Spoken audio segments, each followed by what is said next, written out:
చిన్నపిల్లల దగ్గర నుండి పెద్దవాళ్ళ వరకు ఎక్కువగా ఇష్టపడే కర్రీ ఏమైనా ఉంది కామన్‌గా అంటే పప్పు. ఈ పప్పుని మనమైతే చాలా డిఫరెంట్ వెరైటీస్‌గా చేసుకుంటూ ఉంటాము. అండ్ పప్పు చేయడం అనేది ఎవ్వరైనా ఈజీగా చేసేయొచ్చు అండ్ చాలా సింపుల్ గూడా. నేనైతే ఈరోజు గంగవల్లి కూరలో మామిడికాయ ఏసి పప్పు చేస్తున్నానండి.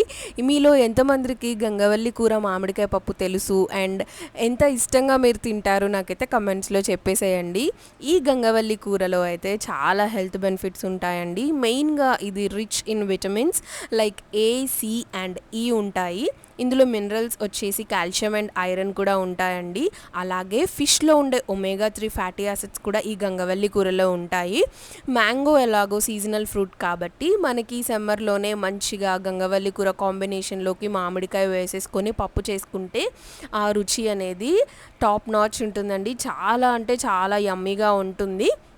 మీరు కూడా డెఫినెట్‌గా నేను వీడియోలో చూపిస్తున్నట్లుగా ప్రాసెస్ ఫాలో అయ్యి చేశారంటే యమ్మీగా వేడి వేడి అన్నంలో గంగవల్లి కూర, మామిడికాయ పప్పు వేసుకొని సైడ్‌లో చిప్స్ కానీ లేదా ఒక ఆమ్లెట్ కానీ వేసుకొని తింటే యమ్మీగా ఉంటుంది. సో, డెఫినెట్‌గా మీరు కూడా ట్రై చేయండి.